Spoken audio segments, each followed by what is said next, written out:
Um, all right. Oh, I see the waiting room popping up there too. Well, hello to people who have joined our Yinova community. My name is Kelsey Tangel, and I am an acupuncturist and herbalist here at the Yinova Center. And I will be leading our book group today on the first 40 days, the essential art of nourishing the new mother. This is a book that I really, really love. I read it over the summer and then have revisited it multiple times since then. When I started quarantine, I was with my sister-in-law who was 20 weeks pregnant. And while I work with pregnant women all the time at the Yinova Center, we specialize in women's health and fertility. It was really, having the day-to-day with a pregnant woman that really opened my eyes to all the changes that happen, and getting to speak to my sister-in-law as she prepared for what birth was going to mean for her. And reading the first 40 days in many ways was my way of preparing to be a new aunt for her as well. I really took the time to work through it. I made a lot of recipes out of the book. And it really opened my eyes to how I could support postpartum women in general. And I have found it to be something that I speak to my patients about all the time. It is honestly, I've read about I've read 3 to 5 books about the postpartum period and then also just pregnancy in general. And this has hands down been my favorite book. I think it is the most applicable. I think it's super reader friendly. I think you can pick it up and put it down. So I have loved the book. So I'm really excited to share it with our community today. And I'm excited to have Jennifer and Irene here as well to also talk about the importance of the postpartum period and the company that they have developed to support women during this extremely crucial time. So if Jennifer and Irene, if you want to introduce yourselves, that would be great. Great, thanks, Kelsey. So Jennifer and I are the co-founders of Nouri, and we are an adaptive meal plan for expecting mothers, so from trying to conceive through postpartum. And why we kind of came up with this adaptive program is very similar to Kelsey, and I think a lot of women experience this once they've gone through their pregnancy or seen their friends go through it, but your body is changing so much with different symptoms, different nutritional needs, and Jennifer and I kind of coupled up to see how we could make this an easier process that's both educational and approachable, that blends different Eastern food therapy approaches that you see in the first 40 days, but couching it in Western nutrition as well. And I'll let Jennifer introduce herself. Hi, I'm Jennifer, and I'm a nutritionist, and I'm a postpartum chef. So very much Irene and I connected. This was something that was a part of my nutrition practice, and I really enjoy supporting new families postpartum. Interestingly enough, I feel like a lot of families come to me or seek out or looking for my services. They were maybe second-time moms or third-time moms, and so they very much remember what it was like, the first time around and how different it was, and they wanted to be supported. And definitely with Nouri, we want to, again, provide an approachable and educational way to provide this information and these services. I think so many times it seems maybe it's like localized or specific with postpartum doulas or private chefs, whatever it is. But with Nouri, we're definitely trying to stretch the range in which we can reach more people who definitely need this type of care. That is so wonderful. I look forward to learning more and hearing some of your recipes. We're definitely going to be circling back to Eileen and Jennifer throughout the book group. And this is just also kind of a nice time to talk about how we're going to structure our book group today. There is no requirement to have read the book to attend this book group. This is just our Yinova community coming together. And if you read the book, that's great. I'm sure you enjoyed it as much as I did. If you didn't, you can let me know. Otherwise, this is an opportunity for you to learn. So I encourage you at any point, if you want to ask questions, if you want to, put on your video and want to raise your hands or speak, you can also unmute yourself. This will be as much of a dialogue as we want it to be. And I'm happy to take the reins and talk for as long as you guys can bear listening to me, if that's more the way the structure is going to be.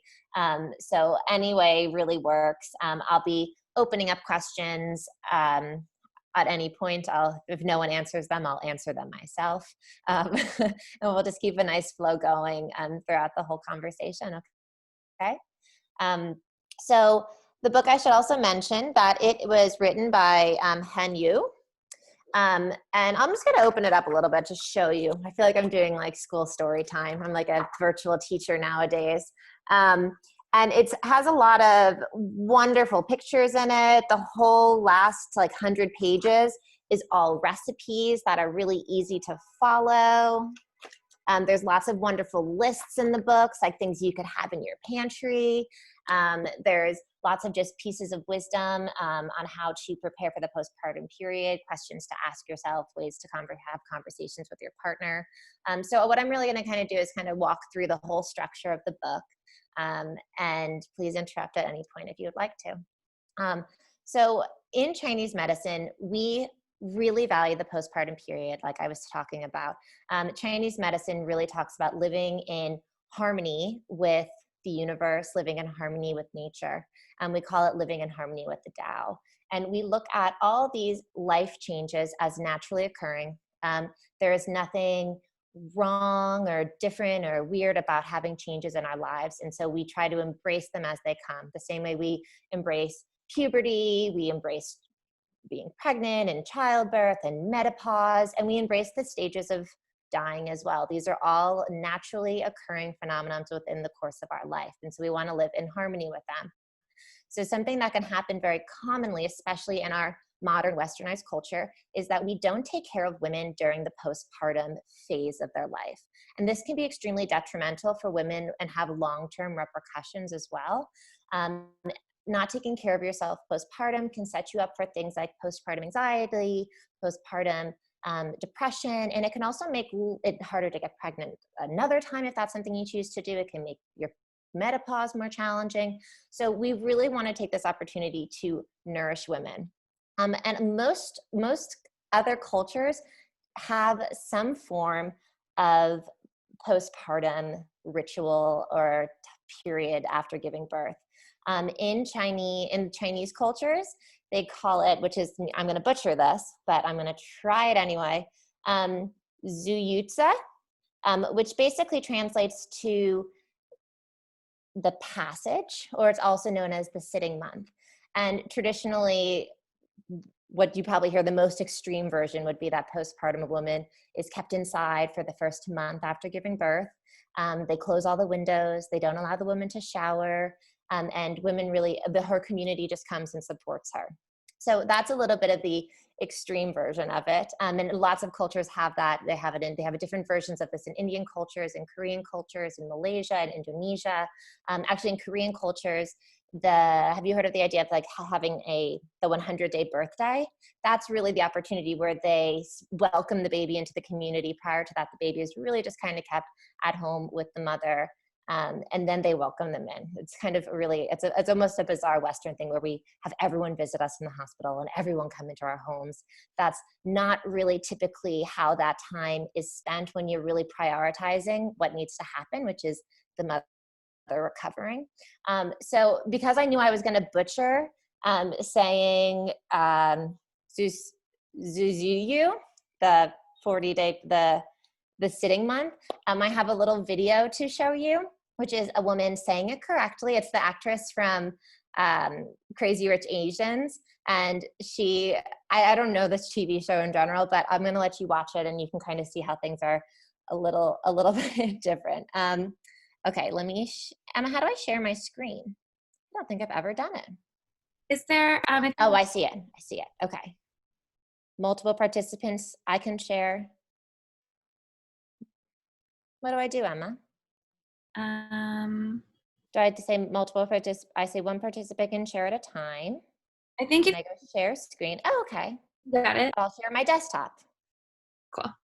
Okay, now I think this is working, correct? Yeah. Okay, so here's a little video. So it's said correctly, and it will hopefully make you laugh the way it made me laugh.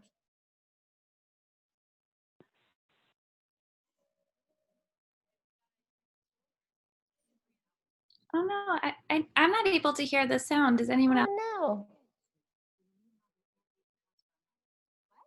no. You Oh, can hear it? super quiet.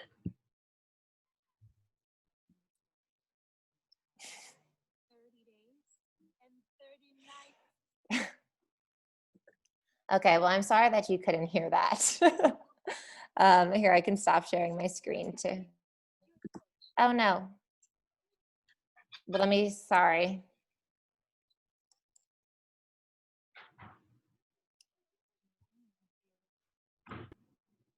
Okay, I'm gonna stop sharing. It didn't go as planned. Or can you not see my screen anymore at least? No, we can't see your screen, but what we can Okay. do is we can email everyone that clip. We'll email them that clip. Okay, so basically the postpartum mother goes, I'm gonna go get the stroller to take the baby for the walk. And the woman walks over and goes, you're not going anywhere. You're staying inside for the next 30 days and 30 nights. And I'm gonna stay here and I'm gonna make you feel better and help you recover. So that is an extreme version. But I think we can find something between locking someone in the house for 30 days and really taking the time and the opportunities to support them in a postpartum period. What's interesting, I don't know if you saw in the chat box, but someone sent in something about in Ethiopia, we have something similar. Mothers are in the room with the baby, but no one is allowed except someone to feed the mother, help with the baby, etc. It's supposed to help with the postpartum blues. They don't necessarily acknowledge depression. I love that.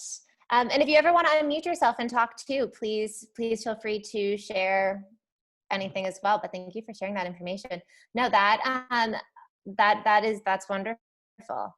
And I think the more the author of the book talks about, the more she kind of researched this, the more she realized that in like Western cultures, and especially in America, how we really were like the only culture that didn't have something like this set up for women, which isn't all that surprising. I mean, I can go on a tangent on this as well. When you think of like how little time we actually give for maternity leave for most mothers, and also paternity leave as well, we are not necessarily, we're not great at taking care of the woman postpartum. I just was reading another book on pregnancy, and they talked about how in Europe, after giving birth, all women are given access to pelvic floor physical therapists, and they're given like months of physical therapy PT.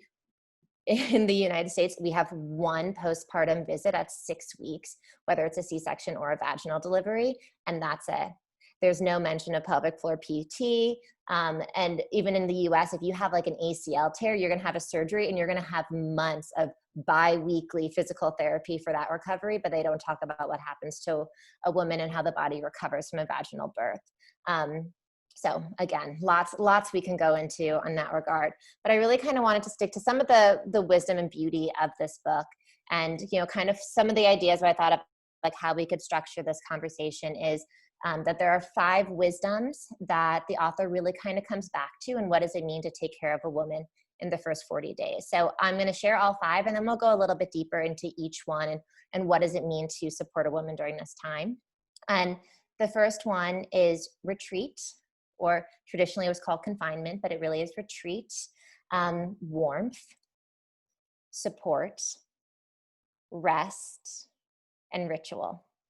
So kind of going a little deeper into each of those. We, as a contemporary culture, we really lack the opportunity to give dedicated time and space to a mother, and to recognize that at a birth, it's not just the baby that is born, it's also a mother that's born, and it's a father that's born. And everyone is getting different roles. Some people are becoming sisters, some people are becoming grandparents at the first time, but really allowing the space for a mother to grow into this role. This book has a lot of wisdom on how to create a nest to come home to, how to create a home that is going to support you and your baby, and is going to support, late night feedings, and how are you going to have a refrigerator that is stocked with food, so you're able to really kind of be within your home and stay there for the first 40 days. She talks a lot about in the beginning of the book how her aunt comes and takes care of her. Her aunt, who's a Chinese medicine practitioner, comes and takes care of her, and how helpful it was to just kind of be able to kind of go into the same way you would at a retreat, where you just show up and all the food is there and it's healthy for you, and people are just filling you with support, and like in like emotional support and physical support. And then another big part of the first 40 days is the idea of warmth. In Chinese medicine, we look at pregnancy as a time of a lot of yang energy. Yang is like warm and it's energetic. And when you're pregnant, you have more blood in your system. You have a baby in your system. If in many ways you're kind of excess, you know, you're feeling big, you're feeling full, you're getting heartburn. So there's pros and cons to that. And then after you give birth, it's more of this yin state. There's a bit of an absence as the baby leaves you. You can feel a little bit empty and you're more susceptible to feelings of coldness. We really do not want to have that feeling of coldness in a postpartum woman. A lot of the foods that she recommends are all warming foods. They're warming spices. I'm sure Jennifer and Irene, I don't know what their plans are, but they've done their research. I'm sure it's warming foods. And what we're really looking to do is just improve circulation for the mother so that the womb can heal, so that the vagina can heal, so that her milk can start to flow, so that she feels warm and full. And we also need to keep the body warm. That's part of the reason that they want women to stay inside and stay in bed, is so that they're physically warm. We don't want them to catch a cold. We want them to have wool socks on and scarves on and extra layers, all those things to keep the body warm and protected. We really look at this as a time that you need to rest so that you build up your qi. And in Chinese medicine, qi is your life force. And we look at birth as a time where it's really depleting of our qi, it's depleting of our blood, and it also depletes, what we say in Chinese medicine, is our jing. Jing is like our vital essence. We're only born with so much of it in our lives, and there's opportunities in our lives where we want to give away our jing. Living in general is going to deplete some of your jing, but we don't want to be so depleted that we are susceptible to sickness or illness or anxiety or sadness. We need to make sure that we're filling ourselves back up. Another principle of the book is really finding support in your community, and making sure that a postpartum mother is never alone. You know, a lot of what's really challenging with our Western culture is that we often live far away from home, so we don't always live close to our immediate network. If our partners don't have any type of paternity leave, often they're going back to work, and we as women are left alone to learn how to become a mother while also recovering from birth. You don't enter the postpartum period as a new mother feeling 100%. You have just gone through 9 months of pregnancy, which starts with a lot of fatigue and nausea in the first trimester and a lot of discomfort in the third. And then you have the trauma, whether even if it was a beautiful birth and exactly what you wanted, there was a trauma associated with birth and delivery. So you're entering this time needing to be taken care of. So making sure that you have a support system around you. A lot of times in our Western culture, we focus a lot on the pregnancy itself, like how can you take care of yourself, and like prenatal fitness and prenatal health. And we really do not talk about the postpartum period at all. I think it's partial. I think there's many reasons for it. I think the postpartum period, it isn't as like sexy. You know, you don't have that big, beautiful baby belly. You're not glowing with all this extra energy. You're also not on your phone as much, so it's not as easy to market to you because you're really tired and up with an infant rather than a woman who's currently pregnant and researching and Googling everything. So I also think that could be a part of it as well. And I really kind of want to bring in this idea in regards to building your support system. And what if we thought about really trying to mother the mother, and what that would look like, and how that would how this is really a time as women that we can kind of step up and take care of each other. The fourth principle was rest. I think it was Jennifer who was talking about this, kind of, you know, when you're in that postpartum period, the only thing you should really be expected to do is rest, recover, and feed your baby in whatever way you choose to feed your baby. That should really be all you're thinking about.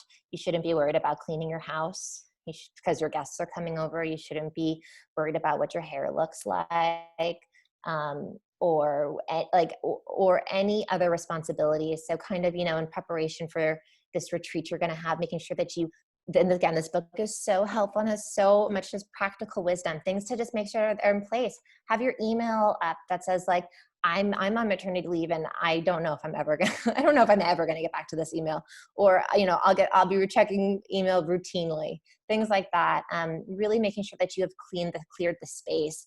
I cannot tell you how often I'm seeing patients who are 40 weeks pregnant, and they're like, I'm just gonna work until Friday. And they're working up into the last possible moment. I think it's gotten even worse during COVID, because a lot of my patients are saying their offices don't realize how pregnant they are because they're not seeing them. And I think if they were seeing them in person, they would know that this woman is like, going to give birth any moment now, but they're not seeing that. So a lot of my patients are working up into the last possible moment. Even women who are getting induced on Sunday are working until Friday. Which is unfortunate. So letting yourself have that postpartum period to rest. And then the fifth concept, that wisdom that she really talks about, is the idea of ritual. And, that kind of talks about what the woman in the chat box was saying, how it's, in Ethiopia, there's certain rituals they have around the postpartum period. There's certain rituals in Chinese medicine as well. And I think the ritual really comes down to the idea of welcoming the woman and acknowledging the fact that she has become a mother. There's also rituals around allowing a woman to really talk about what the birth experience was. Not being able to talk about your birth experience. Birth experiences don't always go the way that we have them planned, and we don't get to talk about them, and we don't get to process those emotions. They can become really stagnant and start to fester within us. In Chinese medicine, we talk about this as like a qi stagnation, and stagnation leads to disease and it leads to illness. So making sure that we give women this opportunity to transition into becoming mothers, and having opportunities to talk about what was birth and what it means to become a mother for them. I'm going to check the chat room, see if anyone has said anything. Or Emma, are you monitoring the chat room for me? I am, yeah. It's just, I think I was the most recent one to add. Okay. Okay. And if at any point anyone wants to step in, please feel free. I'm just trying to give a little bit of an overview of the book in general. So another concept that she talks a lot about in the book is the idea of the gathering period. And, she talks about how women in general, like throughout history, there's hunters and gatherers, and traditionally males would go out and hunt and women would gather, and it's in our nature. And one of my favorite things is when a woman, we see women through all stages of pregnancy. I mean, we see women when they're trying to get pregnant, we see women through that first trimester, and then typically through the second trimester, we see them about once a month, and then they come back in that third trimester. So when I have a patient coming in third trimester, it gets me so excited because I have this opportunity to talk to them about how they can use this time in their third trimester to prepare for their fourth trimester. And really using this as a gathering time, using this as an opportunity to stock your freezer, to stock your pantry, to set things up for yourself so that, again, the home is going to be this retreat for you to come home to, that it's going to be this nest. And to create some structure around it so that you don't have to think when you're in that fourth trimester and you have a newborn baby and all you're going to be able to think about is them. Allow yourself, like, have that foresight ahead to set yourself up for success. And this kind of brought me to that. She asked some of these questions in the book, and I just want to pose them to the group. And if anyone feels inclined to answer them, please do. But I'm going to share some of the questions that she had in the book. And these really are going to how a lot of times women in general, we don't always allow ourselves to take a break. We feel like we should keep being busy, and we should have guests over because they really want to see the baby, and because they really want to see the baby, we should let them see the baby, and the house should be clean when they come over, and I should be presentable, and the baby should be in a nice new outfit maybe that the person gave them. All these pressures we put on ourselves as women. And so I just wanted to pose these questions to the group because I felt like they hit me kind of deep, and I was guilty of a few of them. So she has them as 7 factors that influence the postpartum period. And these are questions to ask yourself before the baby arrives. The first one is, do I believe that I deserve the time of rest, healing, and bonding with my baby? How comfortable am I with new challenges and situations? Who can I call if and when I get frustrated, scared, or confused? How will I feel to be alone with a tiny baby? How will it feel to step out of the business of my life and do very little? Who can I turn to on good days? And who will be there on days when I'm feeling blue? So again, this kind of, it goes deep, and this is like that gathering phase, gathering information, gathering some intel, even on yourself emotionally. These are not easy questions to ask, but I think they're really important to ask before you find yourself in the postpartum period where I didn't even mention what's going on with your hormones. So again, we just want to make sure that we're doing some of the work ahead of time. The next question is, how can my partner and I talk about our expectations ahead of time? Do we both have a realistic understanding of what our respective roles will be once the baby is here? How will we communicate when we reach our limits? Like, whoa. I mean, you talk about you're going to become, like, you're having giving birth to a new mother, your partner's giving birth to whatever their role is going to be, mother, father, having these conversations beforehand, because they're not going to be easy, and they're really not going to be easy when you're sleep deprived. How do I navigate conflicting emotions? How do I have someone I can count on who will listen to me without judgment or the need to dole out advice? Who will make food for my family and me during the early weeks with baby? How open am I to new flavors, and am I confident requesting specific dishes? There's a lot of great, I mean, Irene and Jennifer will talk about their company and having meals delivered.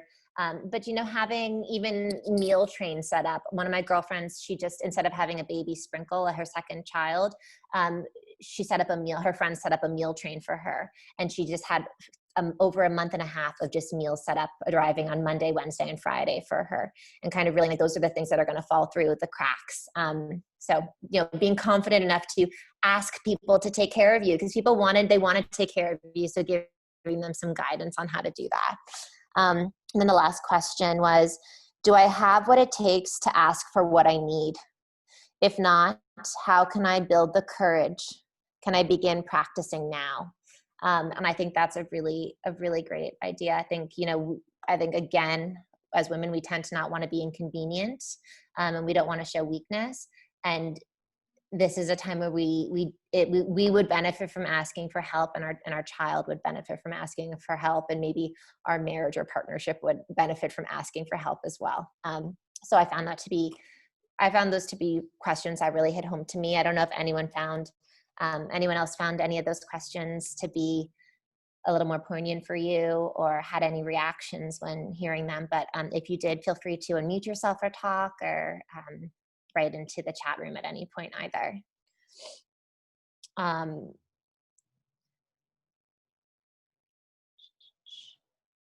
There was another section that I really loved in this book, and it's called The Fantasy Visitor. And it was really, I found it was eye-opening for me. I mean, I have 2 nieces, and I've had multiple friends who have had siblings or have had children in the past. And I think I thought I was supporting them, but then in kind of reading this book and realizing what does it mean to put the mother's needs first, I realized that maybe I could have done a better job. So I'm going to turn to that page as well.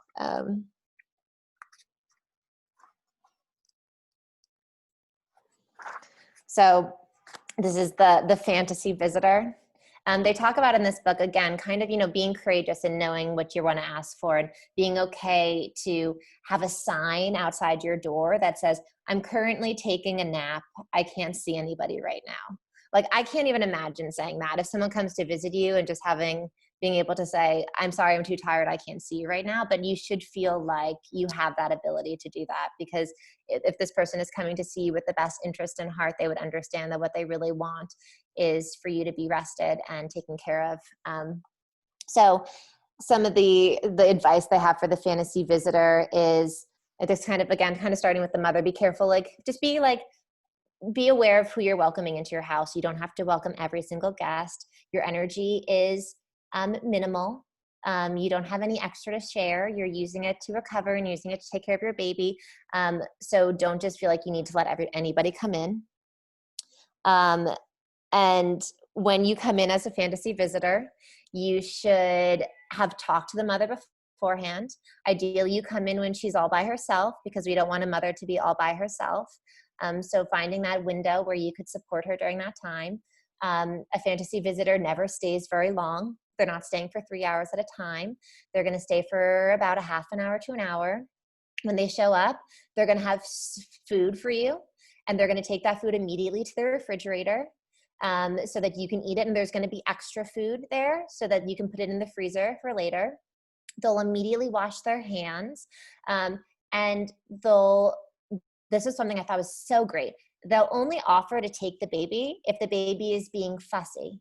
If the baby is happy in its mother's arms, they would never want to break that opportunity for the mother and the baby to bond. They would only want to take the baby if it was an opportunity to give the mother a break.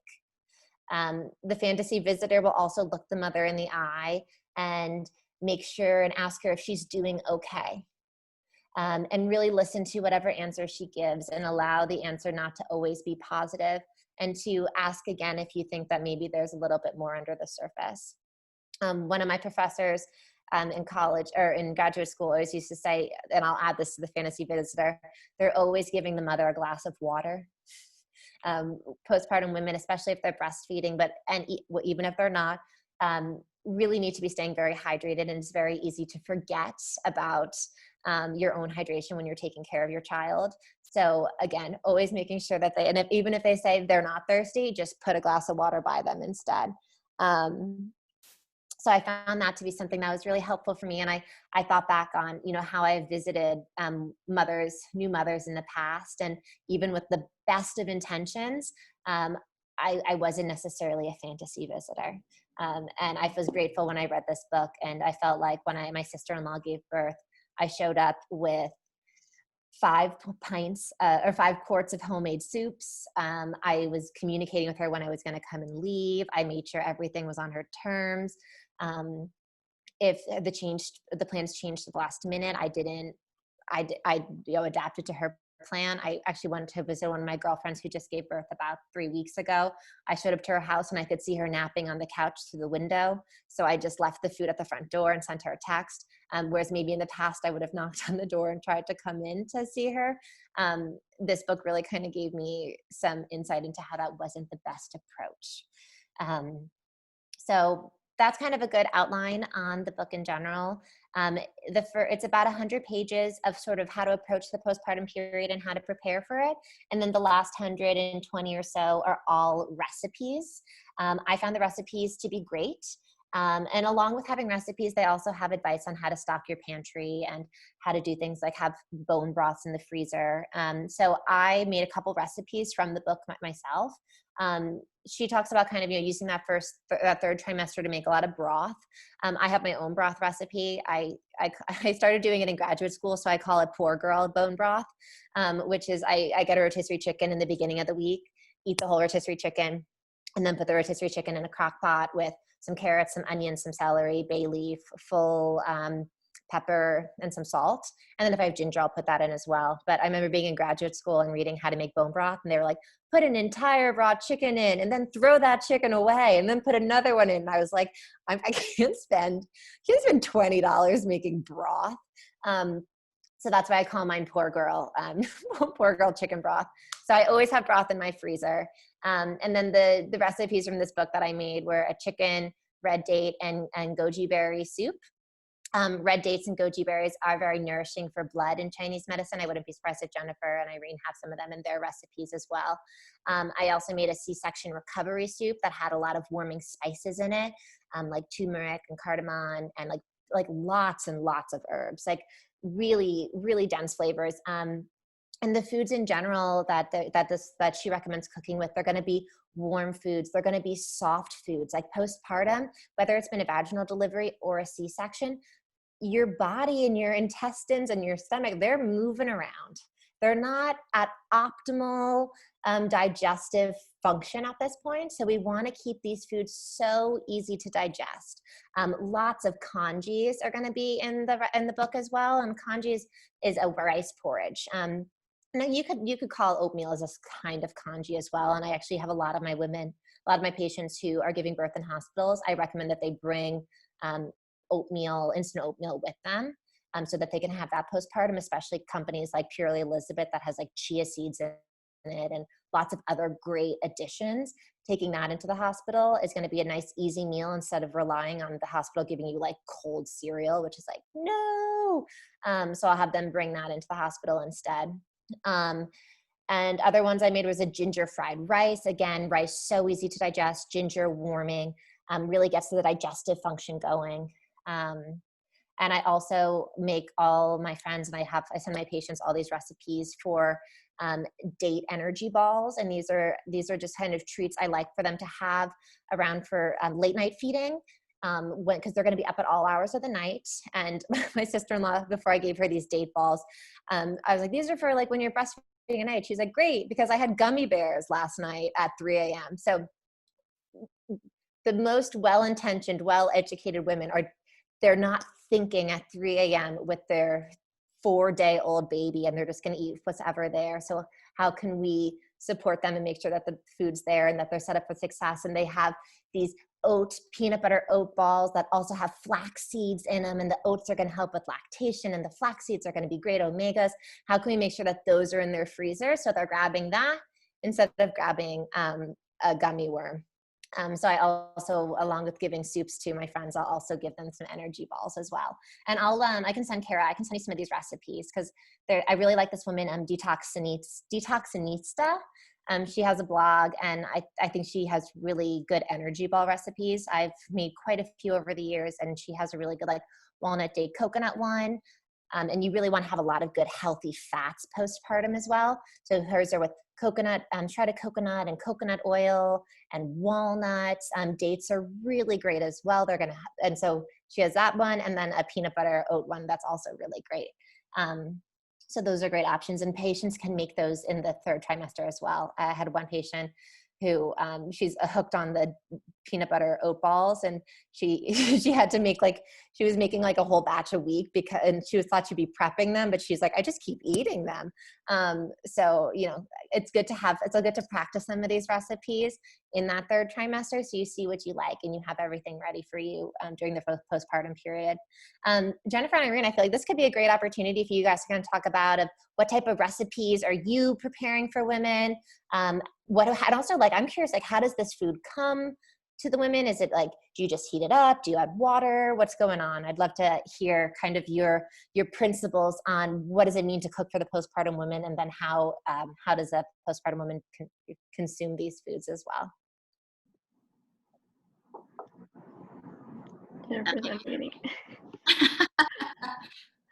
Yeah, so essentially a lot of our influence definitely comes from this book and a lot of other Eastern traditions. In the book, it's not just like one type of cuisine, which is really nice. It very much runs the gamut. So there's also like a seaweed soup, which is like a really popular Korean soup. And that is like one of my favorite recipes. It's dried seaweed and brisket, and you can use beef broth. And the seaweed is really good for iron replenishment, which is really nice. So it's a perfect soup, definitely right after you've labored and have the baby. But essentially the way that our service works is along the same principles. Everything is very healthy fats, whole grains. For the most part, all of our meals are vegan, gluten-free, doesn't have any added sugars or salts. And if we are adding any sweeteners, the one sweetener would be like an organic maple syrup or any kind of like plant-based salt. So a lot of my favorites are just like even Nouri or Gomasio or other plant-based salts. So it really focuses on the very nutrient-dense foods. All of the food comes fresh except for the broths and soups. So really you can choose to reheat it or not. I also am a very big fan, and along with the book, about the importance of eating warm foods and really avoiding cold foods. But if you obviously are in a pinch, then you can eat it however you'd like. But yeah, that's essentially how it's set up. And the menu changes weekly. It's very seasonal. So it's definitely foods and ingredients that are the peak of freshness, the peak um, of its time during the season, which is really important. Really make sure that everything is very nutrient dense and every ingredient has a purpose. A lot of what we do is also education in terms of just learning more about ingredients, learning more about the icons associated with what this could help with. Like you were just talking about, Kelsey, even something as like the first poop after birth. It's like constipation is a really big issue. And if you're getting enough dietary fiber, really good nutritious greens, then all of that will be a little bit easier this time around for sure. Yeah. And then just to add on some reactions, I thought everything you said, Kelsey, was like spot on. And is very much for us to like, when we were thinking about what pregnancy looks like, you're going through all of these symptoms, you have so many hormonal changes. And often when you're tired, the easiest thing is just to reach for what you have, right? And so how can we replace some of those things that you reach for to serve a purpose for you? And like, I think that means prepping ahead of time for sure, but then also maybe educating your friends about, you know, like what are certain recipes if you're going to set up a meal train, things that could be nourishing for you. And then like for us, we've been trying to figure out actually like the best way to nurture someone who like through their pregnancy and in postpartum. So our meal plans are actually like 3 meals a day with a snack, and then if you're postpartum with a broth and a tea. So it's very much like covers the whole spectrum, but obviously you can adapt it with what your lifestyle looks like if you just need lunches, if you just need dinners. And then actually we've been getting a lot of interest, like you said, about the snacks because you're up at all hours of the day, you know, breastfeeding for some and just tired and you need some energy. And so we've created like these functional snacks that are based off of our meal plans, so you can just purchase the snacks as well as the broths, because we also understand that some people might not need the full meal plan, but they want these like additions to their normal meals. So that is also available on our website. So with the meal plan, and I'm sure I would see this if I went on the website, do you two like, do you deliver like 3 meals and a snack to someone's house at the beginning of the week? Like how do you go about getting the meals into the postpartum woman's home? Yeah, so they can actually purchase 3, 5, or 7 days for the week. And then we do Sunday deliveries for Manhattan and Brooklyn. And we've been doing upstate deliveries. Depends how much overflow we have on Sunday, but by Monday for sure. And then like it's just a drop off in an insulated bag with ice packs for either 3, 5, or 7 days. And you can also, like they all come fresh, but if you wanted to save it for later, you could definitely freeze. That, I mean, I think another thing she, Heng talks about in the book is when you're thinking of your baby registry, putting things on your baby registry that are also for postpartum care. So doing things like asking for gift certificates to a company like yours, asking for money to meal delivery services, asking for like if you're registering on Amazon, which a lot of women are now, you know, registering for a large vat of organic coconut oil, you know, allow those to also be part of what you're registering for, registering for teas that are going to help you take care of yourself.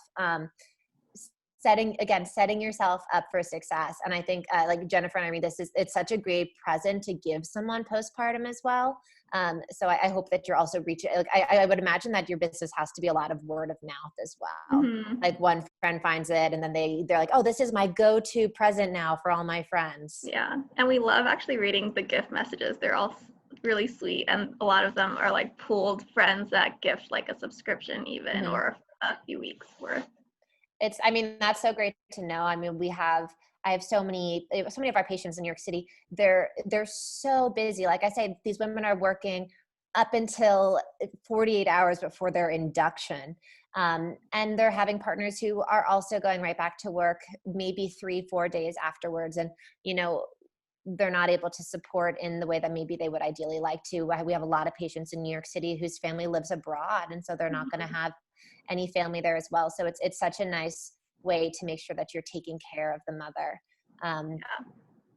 Yeah. It sounds It's kind of wonderful. funny to explain a bit more between Jennifer and I. So I'm not a mom yet, but Jennifer is, and obviously she's like our clinical director and our clinical nutritionist and our culinary director, combine the two.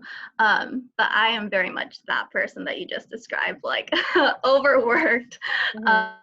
would definitely like not have the time to do all of this research, but would want to know and like would feel very overwhelmed by it. And so it's been really funny because Jennifer has all this knowledge, and we've been finding ways between us two to bring more of that education through Nouri, because like she has it all in her head, and I'm like, but why? Why can't we put more salt? And she's like, that's so bad for you. And I'm like, but it doesn't taste the same. And then we'll have to like put more herbs and spices and explain on the packaging like why we don't put salts is because like gestational conditions. And I think that has been a really nice dynamic between us two because I am that person that you described that we're like creating this product for, and Jennifer is the one that like has the domain expertise. I think that's really smart to talk about. And I think also in regards to some of the recipes in this book as well, she does talk about the idea of letting food be medicine. And, you know, this is not the time to have like a fried chicken. You really want all your meals to count. You want them to be easy to digest. You want them to be nutritious. And she also talks about this. I also haven't had a child before, so I haven't been in the postpartum recovery or days, but how typically postpartum you don't get tired of eating the same things over and over again was something she kind of talked about, like having these rice kanjis, like when they feel good, when they're nourishing, when they're there, you're happy with it. You don't necessarily need as much. You need nutrition, of course, and you get that through diversity, but you don't need every meal to be extremely different. You have every minute of your life at this point is so different, and you're navigating so much newness that having these simple, clean foods is really grounding. Yeah, for sure. And I mean, just to kind of, I love that your company really prioritizes education. I also feel like she does a really great job in the book of going through and talking about why you would add every ingredient and really, you know, making all the ingredients count. She really breaks down, you know, why you would add black sesame seeds and walnuts and, you know, all these different why some vegetables are better and how some are going to help you with constipation. It's really all in the book. And as much as you all loved hearing me talk for 30 minutes straight, I didn't want to go through all the individual reasons why you would have all these foods. But again, it's super user friendly, and really you can just pick it up and put it back down again. And I think it could be a really nice complement to doing a company like Nouri, and kind of, you know, knowing why you're eating this food and knowing that while you're eating it, you're taking care of yourself and you're taking care of your baby as well. We had an interesting question in the chat box that I know we're kind of easing our way into the end of this discussion, so I wanted to highlight it in case maybe want to say your thoughts on this, but they were wondering about your advice on, or anything that they should think about during the 4th trimester if they're giving birth during the COVID times. So wondering what your thoughts would be on that. Yeah, I mean, my heart goes out to all new mothers at this time. You know, there's so much navigating that we're doing, and there's so much newness. And so adding in another thing like a global pandemic it just seems like too much. Though I'm sure you will handle it miraculously, and like all women before you will strive on and just get it done. I would say, similar ideas. I do think the idea of a support system gets a little more challenging during COVID, which is unfortunate, because you have to decide what you're comfortable with and who you want to welcome into your home.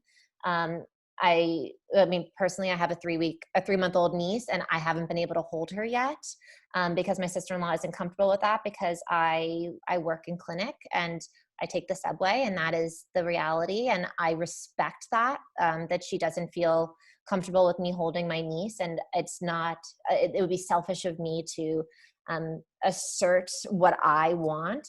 And so I would say, just be mindful of if as you build your support system, if you're finding people are really resistant to what you're comfortable with for you and your new family, stay strong in your beliefs, because you know what's right. Nobody knows what's right more than you do as the mother of this child. So allow that to be a guiding principle. And then also, just on top of this is a conversation I've also had with my sister-in-law, is, recognizing yes, we need to protect ourselves against COVID, but you also do need to protect your emotional well-being as well. So if you're feeling extremely isolated and like you need a little bit more support, finding a way to comfortably bring more people into your circle and figuring out what's going to make you feel better in that regard. I mean, that's kind of what I have found to be the biggest change and one of the bigger obstacles of COVID-19 in regards to the postpartum period. I think you can still do a lot to take care of yourself, keep your home nice and safe, keep nice, warm, healthy foods in your house. But I think the building of the support system is where more challenges are going to be. So having those conversations with what you're comfortable with your partner, what your partner's comfortable with, what you're comfortable with. And then also, like we all need to be doing during COVID, is we need to be open to reevaluating things and being adaptable. I mean, that seems to be the theme of 2020. So I hope that you're able to find a great support system, and congratulations on having a new child. Irene and Jennifer, do you have any feelings on that question? Very much, the same things that you were saying. I think that it is challenging to find your support system, but, you can still Zoom like we are, or have a phone call. And I think in the same way, even pre-pandemic, just thinking about your postpartum period, I think in any which way, whatever that could be, whether that's cooking food yourself or, having a list of people that that you can call, something as simple as that is just really helpful. You don't know what you need until you're in that moment. So even just having, lists of practitioners or anything in relation to what you might be going through is just good to have it on hand. And then once that time arrives, if you do need it, you already know where to run to, versus kind of frantic searching when you're very much like in the thick of it. Jennifer, I think you brought up a really great idea. And, also recognizing in this book that, there's a time to turn to professionals as well. There's a time to turn to lactation consultants. There's a time to turn to postpartum doulas. All of these practitioners are doing virtual sessions, and many of them now are at a point where they are comfortable enough to come into the home. I know in New York City, I can talk to the Yinova Center. Like, we've been open now, seeing patients for 6 months, and have very clear protocols in place that make our patients feel safe, make me feel safe as a practitioner. We're not new at this anymore. And so a lot of practitioners are able to do home visits in a really safe way. And then they're also able to do them virtually if that's something you're more comfortable with as well. And if you ever do find yourself feeling like you need a little bit more support, you can always email somewhere like the Yinova Center. We have patients email us from different countries with looking for something that isn't even acupuncture or Chinese medicine, and we just filter it right into our Slack system, and we just look for referrals, and from there we'll reply to anyone about anything from anywhere if it's in regards to their health and wellness. And I know that there's also a lot of Facebook community groups out there as well. And a lot of, I mean, there's a lot of support systems, like some in New York City are like birthday present, and Boober are lactation consultants and postpartum doulas that we work with pretty regularly as well. So those are other options as to if you feel like you need some professional support, know that there are ways to do it safely now. Yeah, and also Nouri, like we have a if you look on our website, you can find our number, and we just text our clients all the time just to check in with them. And then also if they have any like nutritional questions or need referrals, we respond very quickly too. That's great.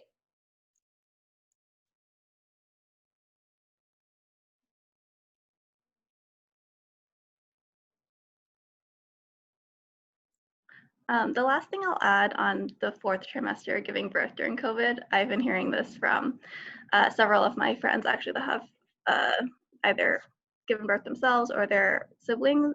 It's just like giving yourself the time. I think during COVID, it's easy to say like, oh, well, I'm working from home. Like I can do both. It'll be easier. But I think still setting out that time of maternity or paternity leave to take care of the baby and the mother, and just have that instead of trying to layer doing like part-time work, I think makes it very challenging.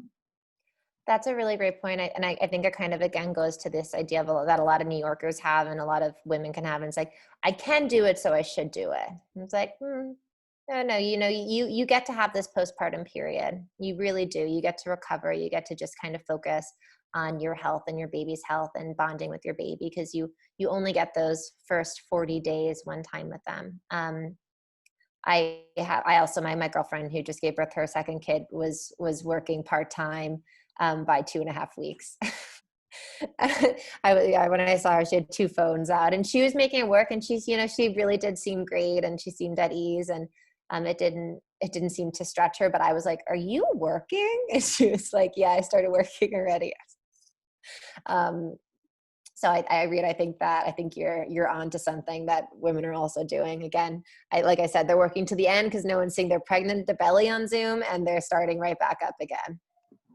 Yeah, no, totally. And I bring this up because I was talking to my friend's friend who gave birth a few weeks ago, and she's actually a pediatrician, but was like starting to look at cases already, holding her baby while talking to me. And I was like, you need to slow down, just like take care of yourself, because it's a hard time and you need to give yourself the time. Yeah, I agree. I'm so happy that you guys joined us. I'm definitely going to be referring patients to Nouri. You'll be part of when I go on my nerdy spiel with my 3rd trimester patients, and I get so excited to talk about the gathering phase. I'll be sure to mention your company, and we'll be sure to circulate this around to all the Yinova practitioners, because I 110% see the need for this. And I know that our patients, these are women who want to do what's best for their health, and they want to do what's best for their child. So your company is exactly what they're looking for. Yeah, and we'll also circulate. We have like a one day worth of postpartum recipes that we can share with the group here as well. That's great. I mean, I know Emma and Kara, they also really run our blog as well. So maybe if you wanted to share any recipes on a blog, that would be something that, again, I'm always sending my patients. I have a whole email of my detoxinista balls I send them, my blog, my recipes I like to send them. So if you wrote up any recipes, I would just include that into my go-to copy and paste email. Happy to. Good. Well, if anyone else has any other questions, feel free to write them in now or reach out to us at the Yinova Center. I enjoy talking about this book that I really love. I'm sure you can see that I'm really passionate about it, and I'm really grateful to have a career where I get to support women. And I feel like this was a book that really spoke to me, and so I was really happy to share it with our Yinova community. Thank you. This is so helpful. Oh, wonderful! I'm glad you got something out of it.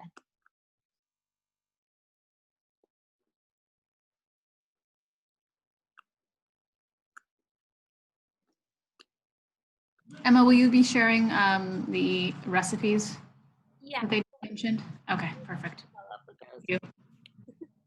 And can we get Kelsey's little ball? Yes. It will be my detox, and it's me taking him from detox to neat stuff. But I have been making these walnut date balls for like 5 years, and I swear they are so good. Everyone who makes them loves them. So I'll definitely make sure to get both of those recipes to Emma and Kara as well. Thank you.